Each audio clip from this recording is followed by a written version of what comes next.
Hola, ¿qué tal? Muy buenas noches. Soy Francisco Torres y usted está en sintonía del lunes más saludable de la televisión en El Salvador. Su programa Salud Positiva, transmitiendo desde aquí, desde Agape TV Canal 8, para todo El Salvador. Esta noche un programa muy importante para su salud. En la sección La Consulta Médica de hoy estará acompañándonos el doctor Flores Molina, médico neumólogo, que nos va a hablar acerca del humo y de los pulmones. En la sección de fe, una historia muy importante que nos hará acercarnos mucho más a Dios. Y en los expertos sabremos cómo comprar seguros médicos hospitalarios. Nos estará acompañando la licenciada María Teresa Bolaños, experta en salud. Quédense con nosotros. Nosotros estamos listos para poder llevarle y comunicar una nueva forma de comunicar salud.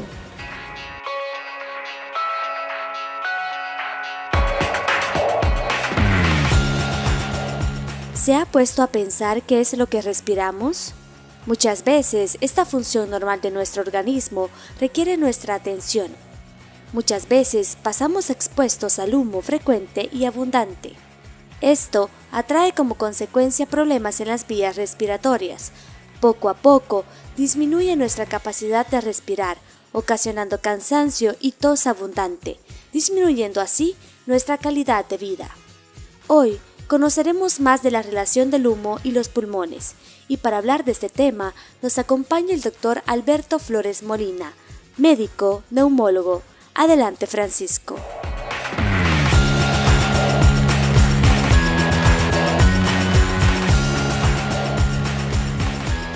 Muchas gracias, Verónica. Aquí estamos con el doctor Flores Molina, a quien le damos la más cordial bienvenida. Doctor, bienvenido. Muchas gracias, Francisco. Muy buenas noches. Muy buenas noches, estimado público. Hoy tenemos un tema muy importante que vamos a desarrollar. Y tan importante porque muchas veces creemos que el humo no puede estar en nuestros pulmones. Cuando vamos a la consulta médica, doctor, es cierto, el médico me dice, tiene humo en los pulmones. ¿Es eso cierto? Muy bien, estimado televidente. Es muy importante aclarar, es un término popular que empleamos en medicina para expresar los cambios que vamos a encontrar en la radiografía de tórax del paciente, que nos hace pensar en ciertas enfermedades que son importantes para la salud del pulmón.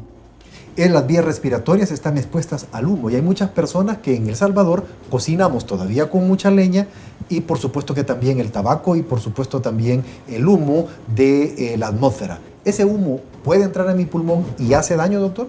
Muy bien, Francisco, es una excelente pregunta y muchos nos hacemos esa inquietud. ¿Puede el humo realmente dañar mis pulmones?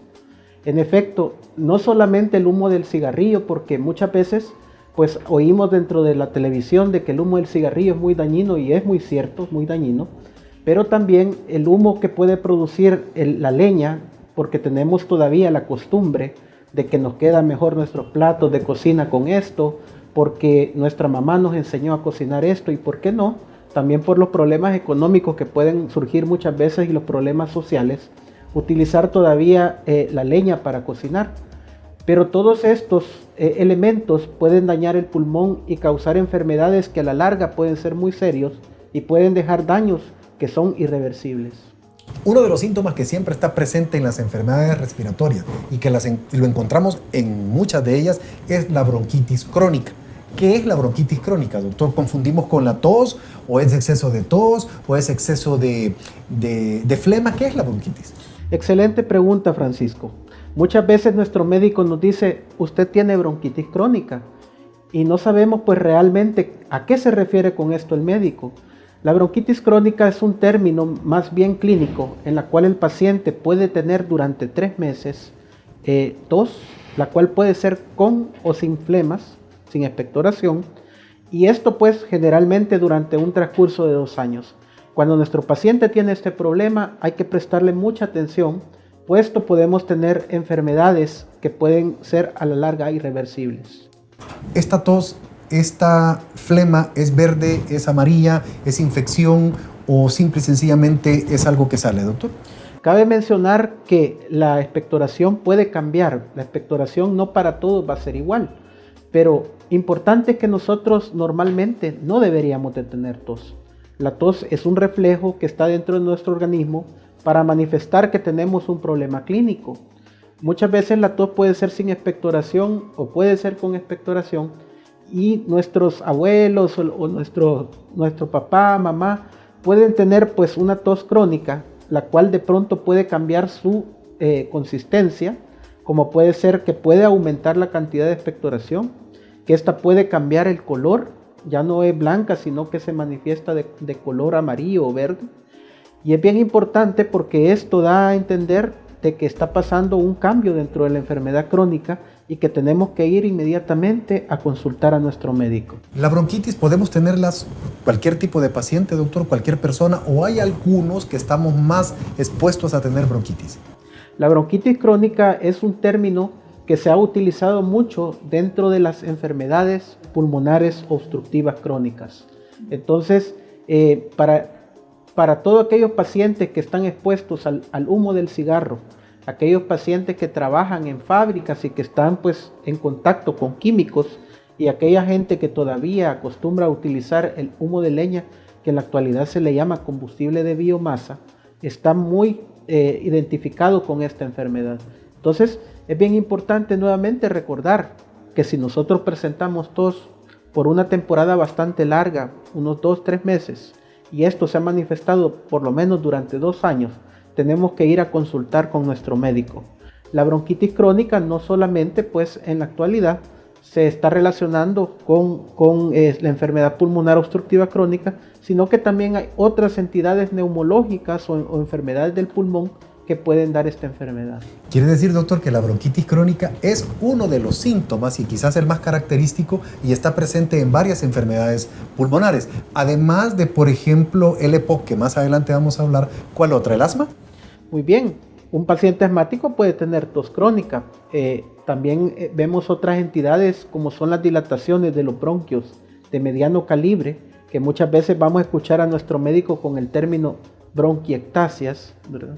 Estos pacientes pueden también tener una tos de larga data y que puede llevar a una confusión con esta enfermedad.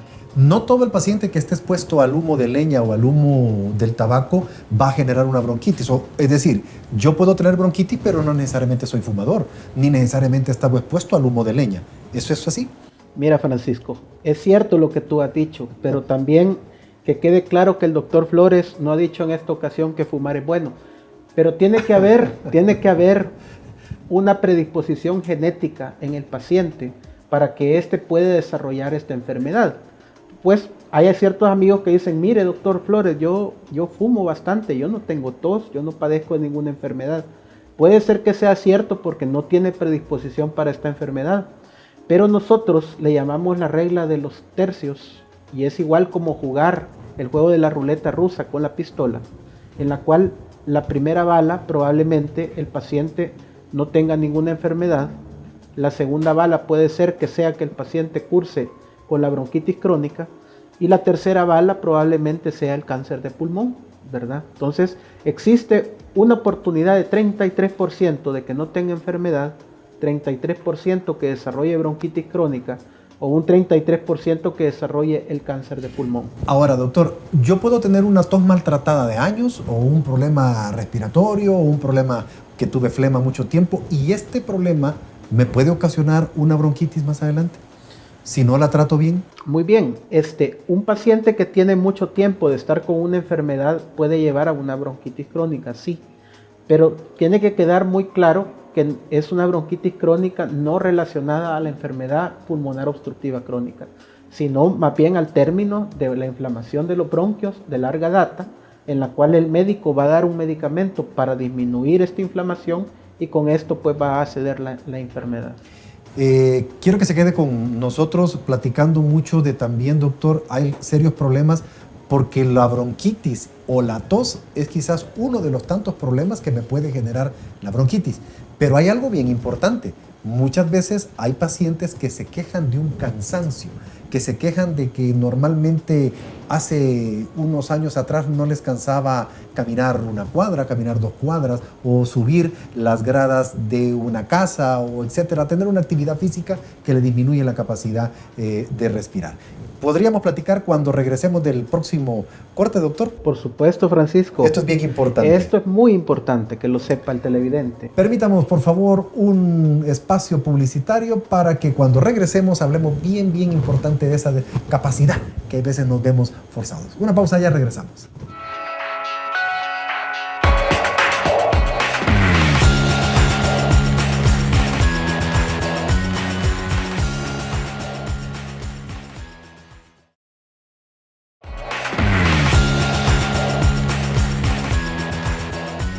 ¿Sabes cómo limpiar tus pulmones una vez que has dejado de fumar? Por fortuna, y como cualquier otro órgano del cuerpo, los pulmones pueden fortalecerse si seguimos una serie de hábitos saludables. Obviamente, dejar de fumar es el primer paso, pero una correcta alimentación y el ejercicio físico nos permitirán recuperar parte de la capacidad pulmonar perdida. Los últimos estudios han revelado que existe un hábito y 4 alimentos que podrán mejorar nuestros pulmones, limpiarlos y fortalecerlos, tras abandonar el tabaco. Te los presentamos a continuación. Sí puede parecer sorprendente, pero la piña contiene altas cantidades de bromelina, una sustancia capaz de limpiar los pulmones y restaurar su elasticidad. El ajo posee grandes propiedades antisépticas y antioxidantes, con las que elaborar todo tipo de remedios caseros, efectivos y evaluados por la ciencia. Entre las muchas vitaminas y minerales que contiene el ajo, queremos hablar de la alicina, una sustancia que según los estudios promueve la limpieza de los pulmones y previene la formación de infecciones pulmonares. Manzanas. Se ha demostrado que el ácido ascórbico y el magnesio presente en las manzanas atenúa la broncoconstricción y mejorando la respiración pulmonar y favoreciendo la expulsión del moco. El té verde es bajo en cafeína y rico en catequinas, un potente antioxidante eficaz en la prevención de cientos tipos de cáncer. Uno de los principales antioxidantes presentes en la hoja de té verde es capaz de inhibir la proliferación celular en los tumores y causar apoptosis, muerte programada de las células cancerógenas. Y para terminar, una buena dosis de yoga, pilates o ejercicio para recuperar la capacidad pulmonar. El ejercicio físico moderado puede regular y las actividades centradas en el control de la respiración y el diafragma, como el yoga y el pilate, nos ayudarán a gestionar nuestras respiraciones tras dejar de fumar y son muy beneficiosas en el caso de EPOC o pérdida irreparable de la capacidad pulmonar. Ahora ya lo sabe, si tiene en casa un poco de piña, ajo y té verde, y si a eso le agrega un poco de ejercicio, sus pulmones volverán a la normalidad.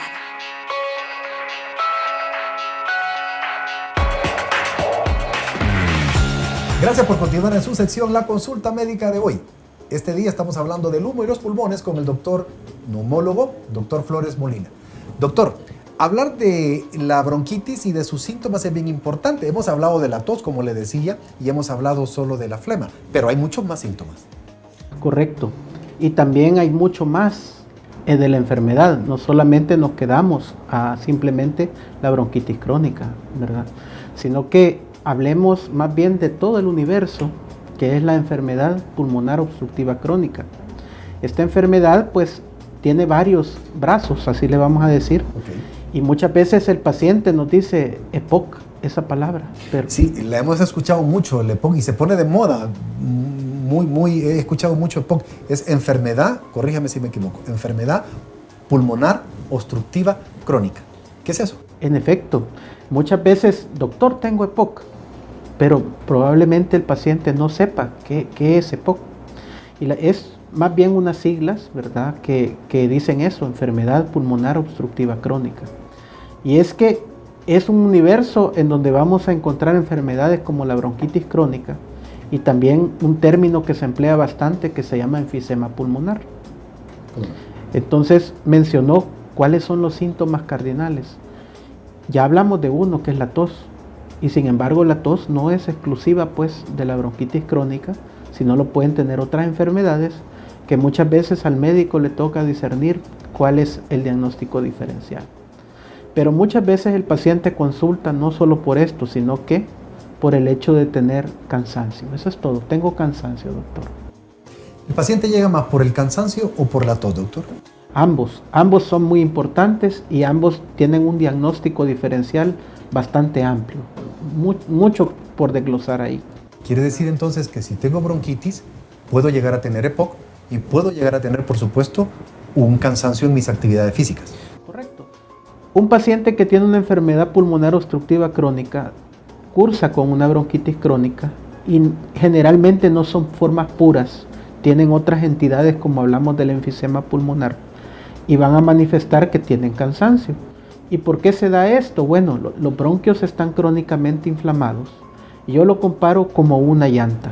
Cuando nosotros vamos a la gasolinera y nos dicen que la llanta está baja, le colocan pues aire por medio de la válvula y la válvula no permite la salida del aire.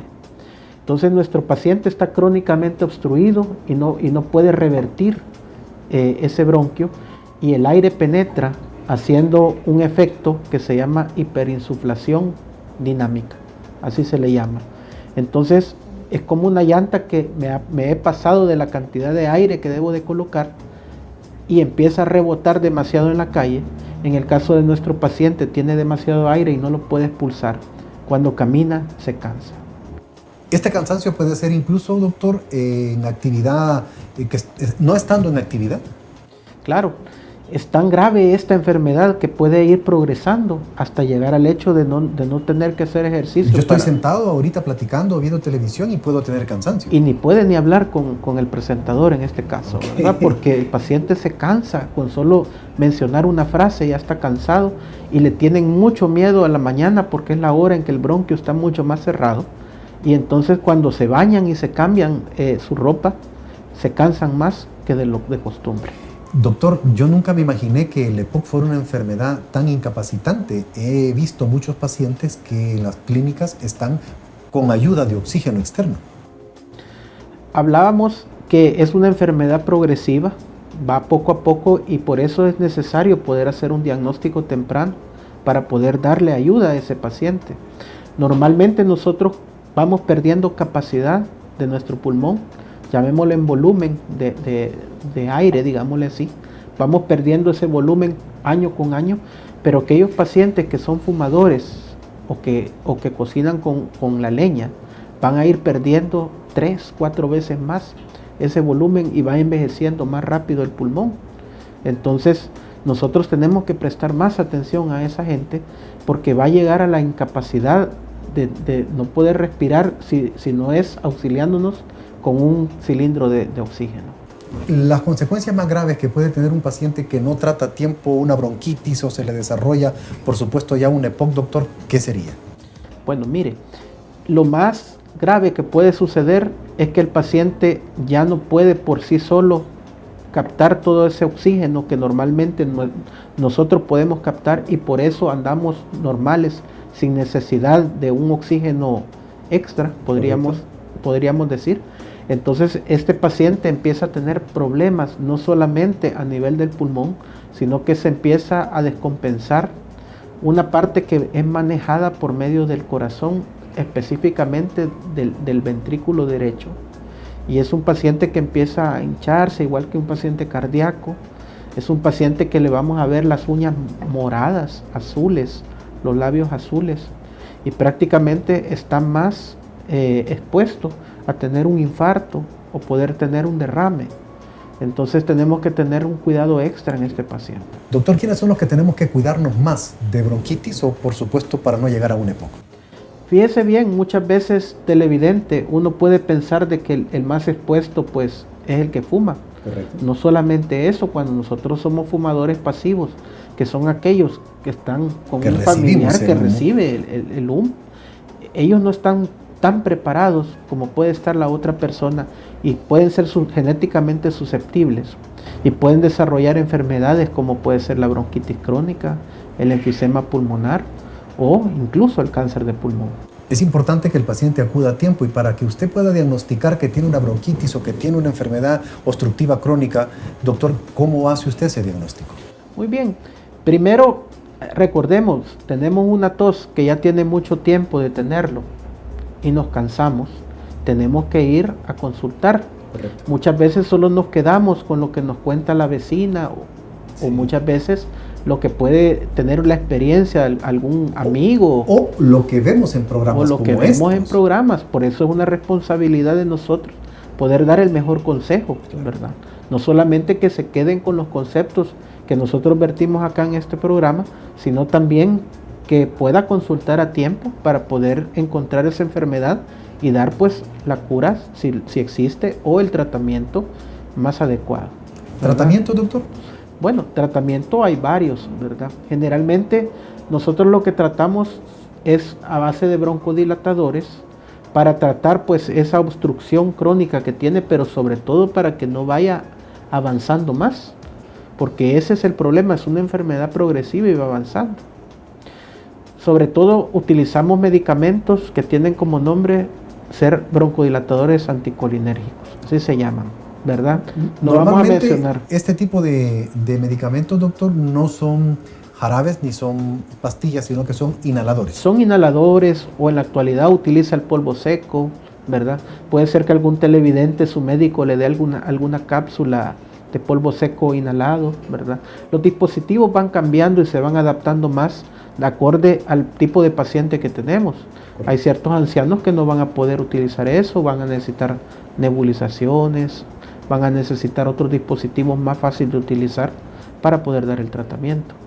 Incluso llegar a lo que ya hablamos, el tan temido oxígeno crónico, ¿verdad? Y lo que está de moda ahorita, que es la rehabilitación pulmonar, ¿verdad? Que es ejercitar al paciente para que pueda tener una mejor tolerancia al ejercicio. Doctor, hemos hablado mucho acerca de este problema respiratorio, del humo en los pulmones, pero en la consulta médica de hoy, para terminarla, doctor, siempre es costumbre que usted como médico le dé a sus pacientes la receta. ¿Cuál sería? Claro, mire, principalmente si nosotros tenemos tos crónica y sobre todo cansancio, tenemos que ir a consultar a nuestro médico. Él lo que va a hacer es dejarnos una radiografía y nos va a hacer el examen pertinente para poder determinar cuál es la enfermedad que tiene. Si usted tiene ya una enfermedad crónica pulmonar, amigo, y hay cambios de clima, yo lo que le sugiero es que se cubra muy bien, y si tiene aire acondicionado o está expuesto pues al frío, trate de tener cuidado con él. La vacunación también es bien importante en aquellos pacientes mayores de 65 años, ¿verdad? Y que tengan problemas como los que ya mencionamos. Colocar la vacuna del neumococo es importante. Bueno, doctor, así las cosas. Hemos hablado acerca y hemos ayudado a las personas. Lo más importante es que ellos no se preocupen, sino que se ocupen y que consulten con el médico especialista si han considerado que hay algún síntoma de esta naturaleza. ¿Listo, doctor? Claro. Muchas gracias. Y muchas gracias por su invitación. Gracias a usted, doctor Flores Molina. Muchas gracias a usted, amigo televidente. Hemos colaborado así con su salud, pero recuerde siempre que la parte más importante la pone usted. Por su salud, cuídese. Y si hoy encontró que está cansado o algún síntoma de estos le preocupa, no se preocupe, ocúpese. Esta es la salud positiva que llevamos a usted, que usted pueda estar en contacto con el médico especialista. Vamos a los expertos, vamos a un corte comercial y regresamos enseguida.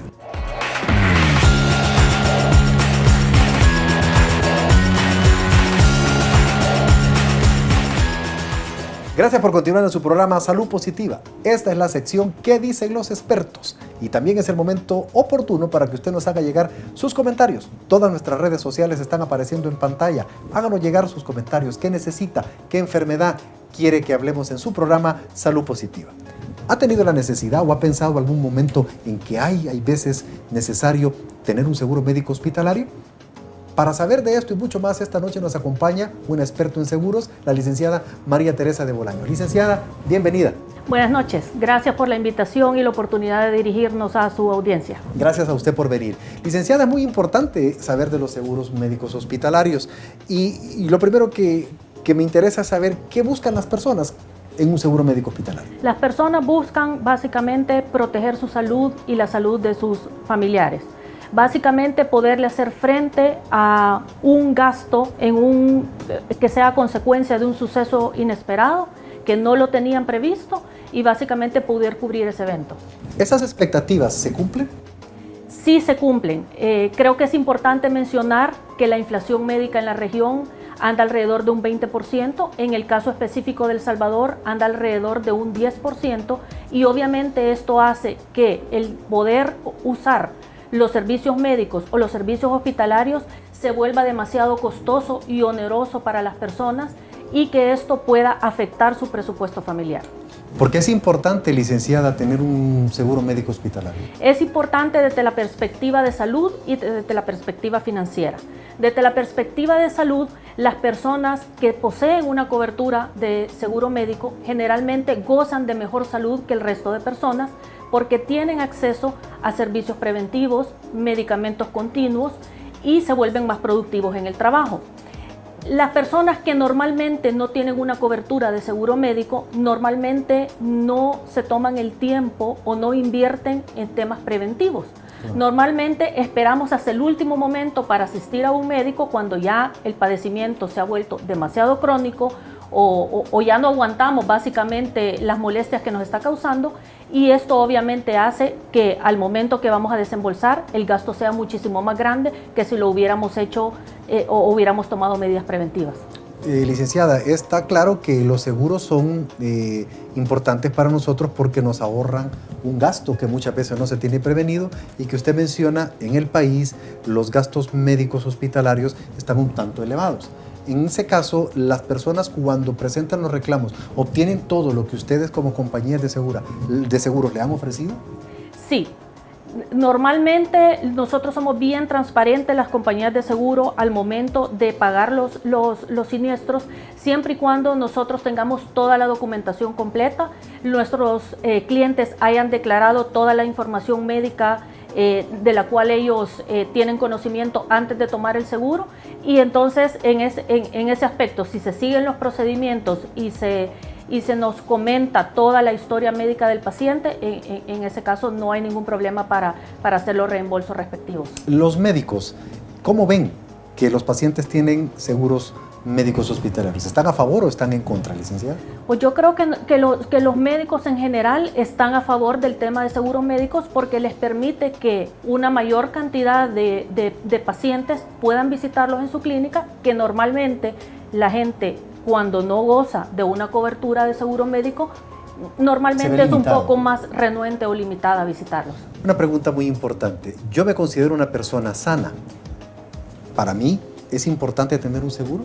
Por supuesto que es importante, porque por más que las personas digan yo estoy sana, no me enfermo, no necesito un seguro, siempre hay sucesos inesperados o cosas que pasan de la noche a la mañana que pueden comprometer su salud y obviamente afectarle su presupuesto si usted no ha hecho un trabajo previamente de tomar un seguro, los cuales la gente normalmente piensa que son caros, pero realmente por una fracción de lo que le costaría una enfermedad o una hospitalización, usted puede adecuarlo a su presupuesto mensual e irlo pagando mes a mes para que en el momento que venga ese suceso, usted ya no tenga que desembolsar una cantidad demasiado alta. Claro, es importante estar prevenidos y por supuesto dormir a gusto, porque el hecho de saber que estamos asegurados pues nos hace vivir tranquilos. Sí, recordemos que la salud de nuestra familia es la prioridad para todos, y el que estén protegidos creo que es algo sumamente importante para todos. Listo, licenciada. Muchísimas gracias por haber venido a este programa. Gracias por la invitación nuevamente. A ustedes, amigos televidentes, continúen con nosotros. Vamos a un pequeño corte y regresamos enseguida.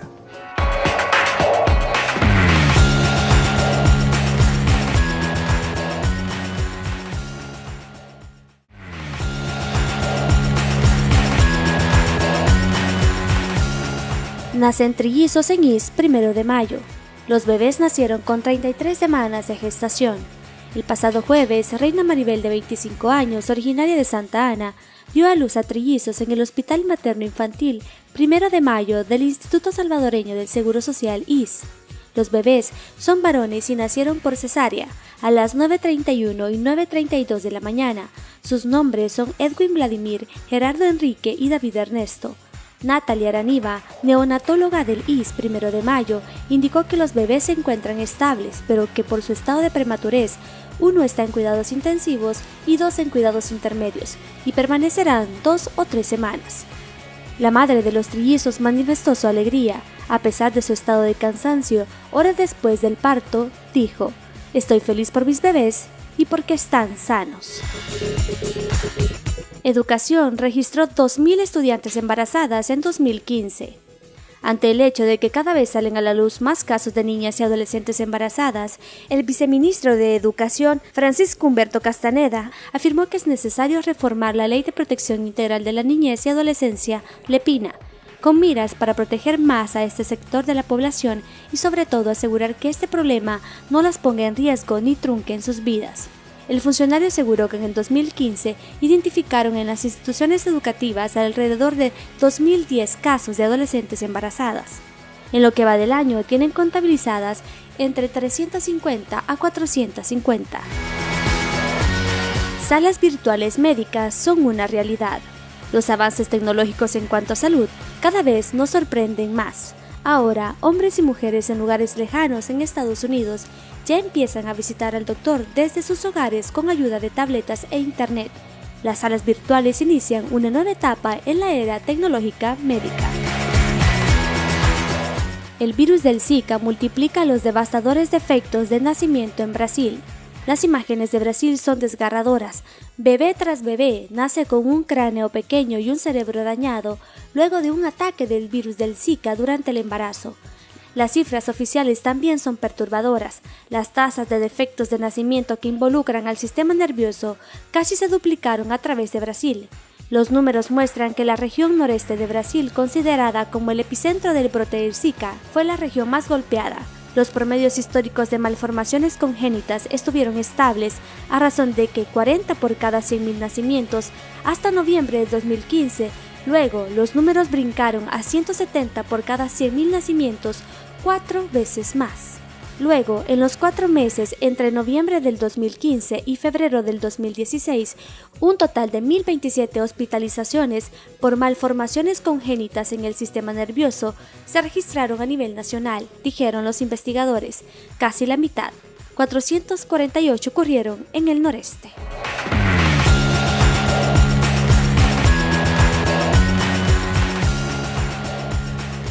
En Dosis de Fe, una historia interesante, con un testimonio de vocación, de un sacerdote que a sus 28 años decide entregarse por completo a Dios. Con nosotros, el padre César Eliseo Sánchez. Él desde pequeño siempre tuvo una particular relación con María Auxiliadora y hoy nos cuenta su historia. Adelante, Francisco.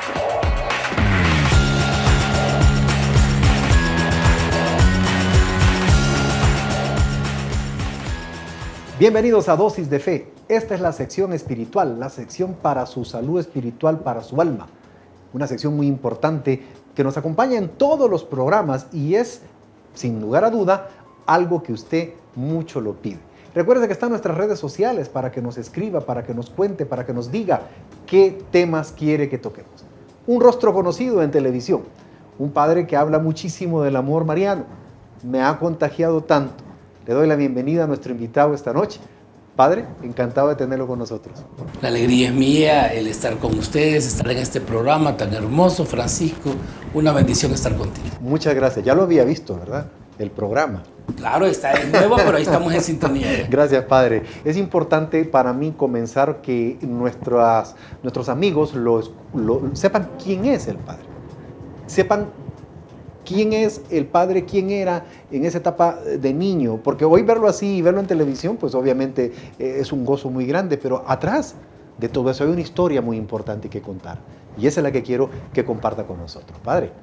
¿Cómo no? Soy un niño nacido en el Hospital de Maternidad de San Salvador, con una familia con dificultades en muchos sentidos desde el inicio, porque papá, cuando mi mamá le dice estoy embarazada, pues él le dice salud, y se va y nos deja.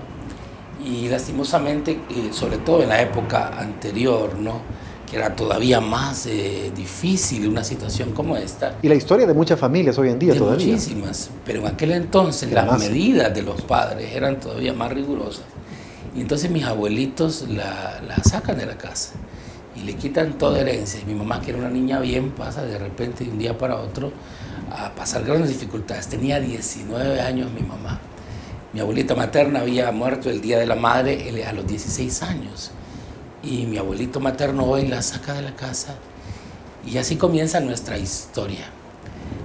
La historia de mi vida y la historia de mi vocación también. Claro. Mamá, embarazada de mí, viéndose con grandes dificultades, trabajaba en el Ministerio de Salud Pública y Asistencia Social, por la calle Arce, que todavía se encuentra ahí. Sale un día tocándose la pancita, nos dice, ¿qué voy a hacer con este niño? Este es el verdadero inicio de mi historia vocacional. Mi mamá ve una iglesia enfrente y entra. y usted ya adivinará cuál es, la Basílica del Sagrado Corazón de Jesús. Y está casi enfrente, ¿verdad? Está enfrente prácticamente. Entra y le dice a Jesús: Señor, ¿qué voy a hacer con este niño? Estoy abandonada, me han dejado todos, yo te lo entrego, yo te lo consagro, haz de este niño lo que tú quieras. Mi mamá, sin embargo, por años se va a olvidar de esto. Es mucho más adelante que Dios le va a revelar y le va a recordar eso. Porque cuando yo entro al seminario, vamos a ir haciendo como una especie de flashback. Claro, por favor. Cuando yo entro al seminario y me voy, mi mamá me da una gran sonrisa y adiós, hijo. Pero luego ella me cuenta que lloraba todos los días, mañana, tarde y noche, diciendo: ¿por qué? ¿Por qué? ¿Por qué te lo llevaste? Y orando ante el Santísimo, ella le reclamaba y Jesús le dice: ¿por qué me dices eso si tú me lo entregaste? Y es ahí que el Señor le recuerda este primer momento de su vida conmigo, cuando le dice: yo te lo entrego. Y entonces pasamos una infancia muy difícil económicamente. Vivimos en la colonia Tlacate, San Salvador, y en medio de la guerra, la Guardia Nacional cercana. Claro, claro. Y entro a estudiar al Externado de San José, que es donde empieza una historia importante de mi vida, porque ahí empieza mi educación en la fe.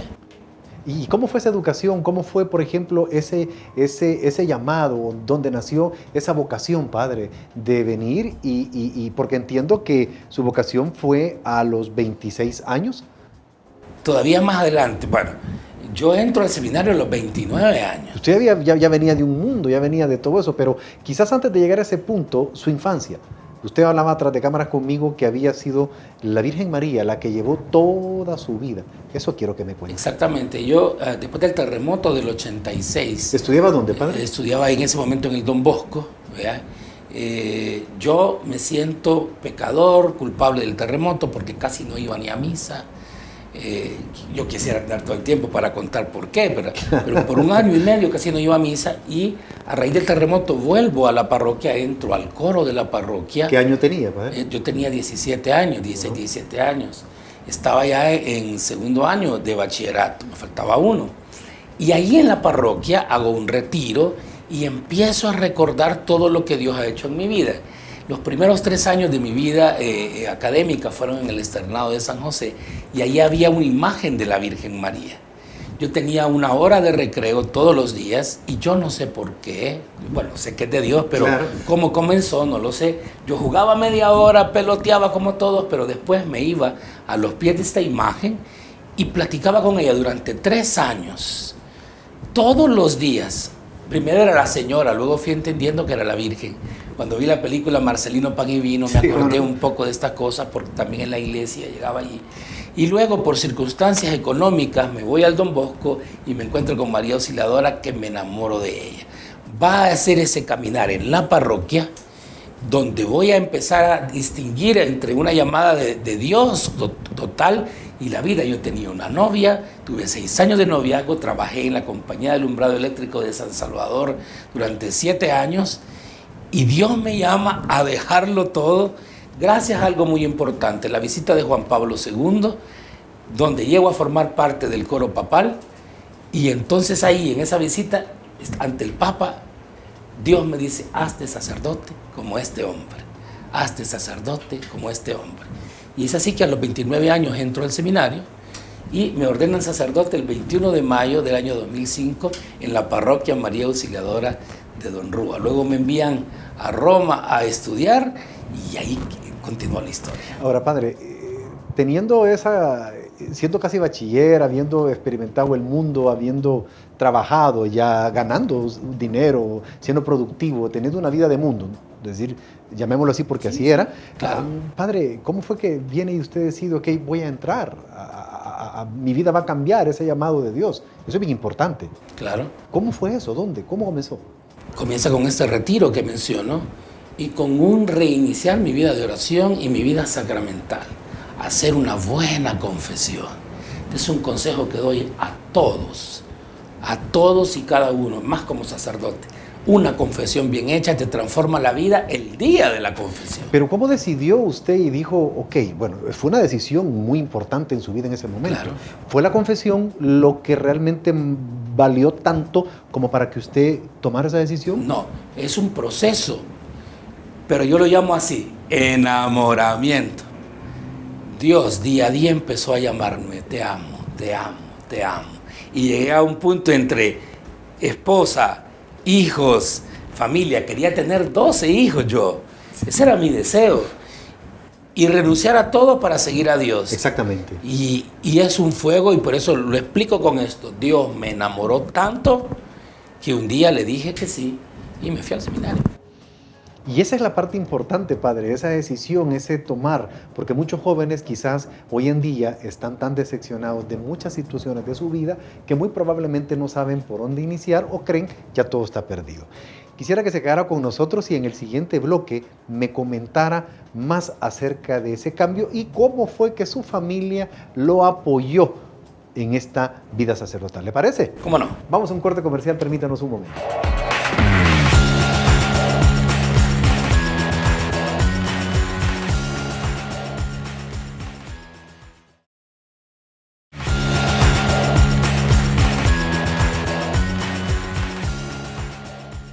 Gracias por continuar en su programa Salud Positiva, en su sección Dosis de Fe, esa sección tan necesaria para su alma, para su espíritu. Este ha sido un programa diseñado pensando en la salud integral suya, no solo la salud de su cuerpo, sino también la salud de su alma. Padre, en esta plática tan importante que tenemos con usted acerca de ese llamado de Dios, usted se va a Roma, llega a Roma, ¿cómo fue su estadía? ¿Qué pasó? ¿Y qué cosas curiosas pasaron en ese viaje? Hay una experiencia muy hermosa con la vida parroquial. Llego a ser incluso párroco. Me mandan a estudiar medios de comunicación social a la Universidad Pontificia Salesiana de Roma. Y luego comienza una vida parroquial. Viene tanta comunicación y tantos medios de comunicación en su vida. De ahí viene también. Y que en el externado me ponían plática demasiado también. Bueno. Ya es un don desde pequeño. A mí me lo ponían también, padre. Bueno, pues gracias a Dios aquí estamos. Y estando allá tengo varias experiencias. Ver la Iglesia Universal en Roma, contemplar que la iglesia no es lo que yo tengo de visión de iglesia, y el obispo me lo dijo, te mando para que tengas una visión universal de la iglesia.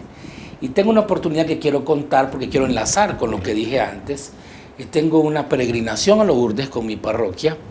Doy la comunión más bella que di en mi vida ya siendo sacerdote a un cuadrapléjico que al recibir la comunión se ilumina su rostro y se convierte como en el de un ángel, créame o no, pero es una cosa real.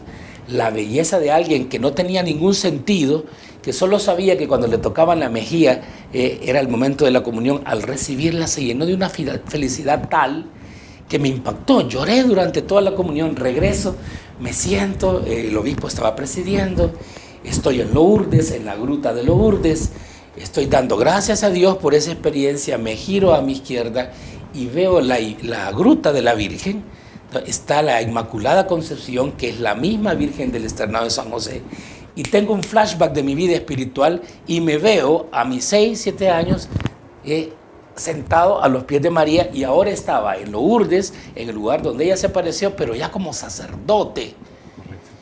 Y me doy cuenta cómo la Virgen me ha guiado y que la intercesión de la Virgen María, desde aquel momento en el cual Jesús le dijo a Juan, ahí está tu madre, mujer, ahí está tu hijo, todos nosotros podemos acudir a la intercesión de María. Las familias pueden encontrar el camino hacia Jesús a través de la intercesión a María. Y tengo muchas experiencias con María allá, y resulta que un día la parroquia me da la sorpresa que llevan a mi mamá allá. ¿A Roma? A Roma. Ellos hacen una colecta toda la parroquia. Correcto. Y llevan a mi mamá y a mi hermano porque llevaba 7 navidades en mi familia. Ahora, antes de hablar de su familia, me interesa mucho saber entonces, no me cabe duda que su vocación vino por la Virgen María. Sí, ella es fundamental, es una columna vertebral en mi vocación. Eso estoy notando. Ahora, su familia, cuando ya viene y usted decide ser sacerdote, ¿pasó algo malo, algo que no fue tan agradable escuchar de ellos que usted iba a ser sacerdote? Esto es interesante, y por eso decía ahorita, mi parroquia decide llevarlo, claro. Pero esa parroquia que va a llegar a Roma ya no es la misma familia de antes. Luego vino un hermano a mi vida, mi gran familia era mi mamá, mi hermano y yo. Y hoy tenemos un perrito, Luke, tal vez ahí podemos ver alguna foto más adelante, y están siempre bienvenidos a casa. Y yo quería tener, como dije, 12 hijos, una gran familia, me costó tomar la decisión. Fue el enamoramiento de Dios que me dijo, deja todo y sigue. Yo me voy a encargar de tu familia. Porque yo ayudaba a mi mamá económicamente, moralmente, era su apoyo, dejo todo. Pero mi mamá luego hizo un retiro como lo hice yo. Y mi mamá ese día, que había sido contraria, ya vas mucho a la iglesia, ¿por qué no te quedas a dormir con los curas? No me dijo cura, para sacerdotes, pero era una expresión de enojo y se le cumplió, porque luego yo en algunas casas pues he vivido con sacerdotes, ¿no? Entonces la noticia de que usted iba a ser sacerdote realmente no fue muy placentera para su familia en ese momento. No, cuando yo iba a la iglesia, eso es lo que no le gustaba mucho la iglesia, además, pero cuando ella hace un retiro se transforma y Dios comienza a transformar mi familia, mi hermano, mi abuelita, que es como un ángel, mis vecinos, y me comienzo a convertir como joven evangelizador, a llevar a la iglesia, hasta que entro al seminario, después de 7 años en CAE, como digo, y mi familia se transforma. Yo era de aquellos que no quería llegar a casa porque enojos, pleitos, pero la familia ya integrada en el Señor se hace una familia de Dios. Ya estando como sacerdote, el día que yo dije a mi familia voy a ser sacerdote, ¿sí? Todos en los amigos me dijeron loco, mi novia y la familia de mi novia dijo no te queremos volver a ver, todos me dijeron tanta cosa, pero mi mamá ya en la iglesia, ya comulgando, ya cercana a Dios, me dijo yo te voy a apoyar. Y así fue. Y estando allá en Europa... A pesar de que ella sabía que su bastión, que su soporte, que su ayuda... era yo. Era usted y iba a desaparecer en ese momento. Pero ya tenía confianza en Dios, Francisco. Tenía ya confianza en Dios. Y Dios le muestra mucho, pasamos por muchas pruebas, pero Dios le muestra que está con ella y le va dando todo lo necesario. Una de esas grandes muestras es llevarla allá a donde yo estaba. Y pudimos conocer la Basílica de María Auxiliadora también en Turín, estar con mi hermano y con ella en Roma, tener esta experiencia. Y yo tuve lo digo rápidamente, una gracia, después de una visita a Medjugorje, que es sentir que en mi parroquia podíamos tener una Vía Crucis en la montaña, la Virgen en la montaña con Medjugorje. Lo hicimos y allá llevé a mi mamá y a mi hermano, se ve toda la parroquia, y allá nos pusimos en oración, allá en Roma, en un lugar perdido, alejado, en una montaña, dándole gracias a Dios por todo lo que había hecho. Cuando regreso acá, que ya están aquí, regreso para darme cuenta que mi mamá la llaman a ser ministro de la comunión y terciaria agustiniana, que mi parroquia es agustina. Y dando la comunión el día que regresé, me la ponen a ella de ministro de la comunión. Y dando la comunión, ella a la par al mismo tiempo, empecé a llorar porque siendo una familia desintegrada, o yo era sacerdote dando la comunión como sacerdote y ella, que tenía su vida destruida, también dando la comunión como ministro extraordinario, y empezamos a llorar los dos, porque para Dios nada es imposible. Y quien confía en Dios puede ver reestructurada toda su familia.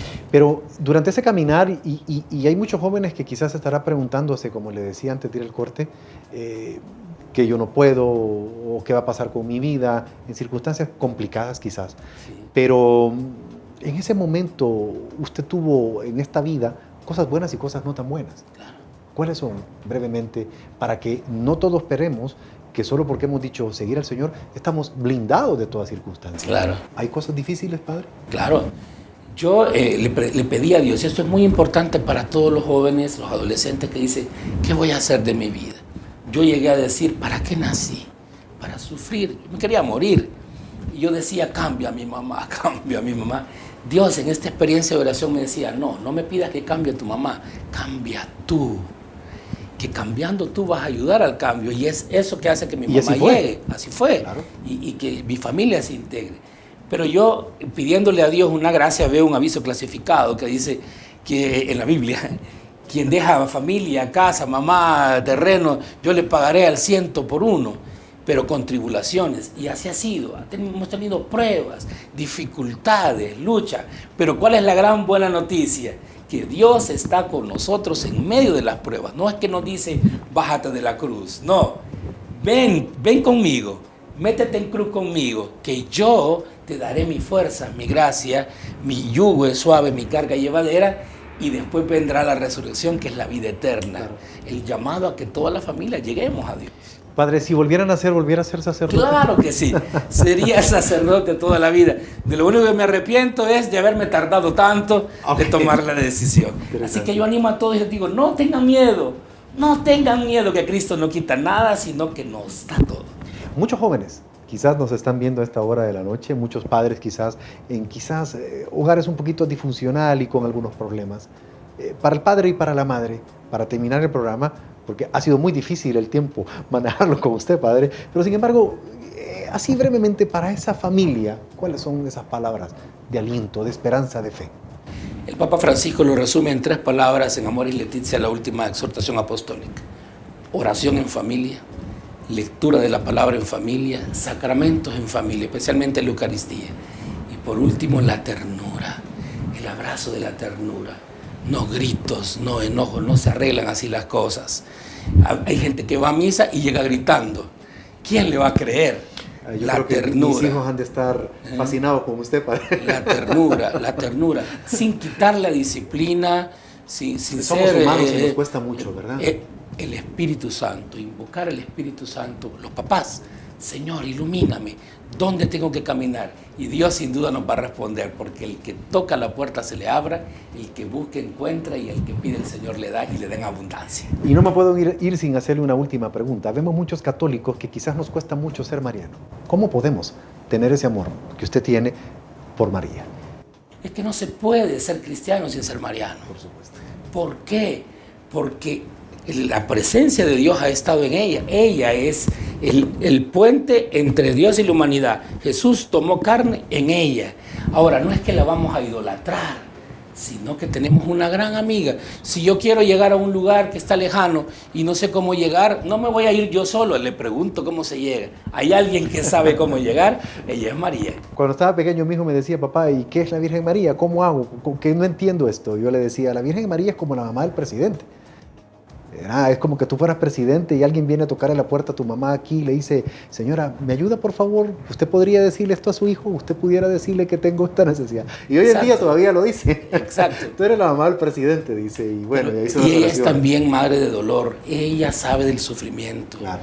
Ella se quedó viuda. Ella, su hijo la dejó. Ella vio a su hijo muerto y lo recibió bajado de la cruz, como tantas familias que hoy tienen tantos problemas. Pero créanme, lo dicen todos los santos de la iglesia: cuando te sientas en tribulación, invoca a María, mira a María, llama a María. El poder de la intersección de nosotros, ¿verdad? Ella está tan cerquita Así de es. Jesús que fácilmente puede llevarnos a Él y a la vida eterna. Padre, ha sido un gusto platicar con usted. El gusto Ha es estado mío. muy bien. Verónica, ¿me lo vas a volver a traer, verdad?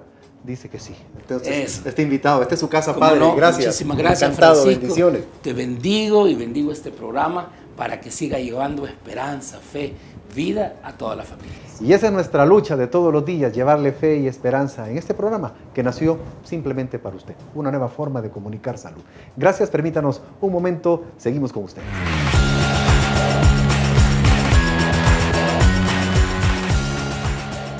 Es así como llegamos al final de un programa más. Nuestro objetivo es haber colaborado con su salud, pero recuerde siempre que la parte más importante la pone usted. Por su salud, cuídese.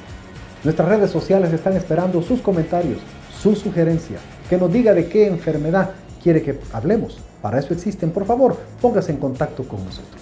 Y lo más importante, hoy este día lo terminó, llegó a su casa y está descansando. Haya sido lo que haya sido, si hoy fue un mal día, sonría, fue solo eso, no la vida. Mañana será mejor. Que Dios le bendiga y lo espero la próxima semana.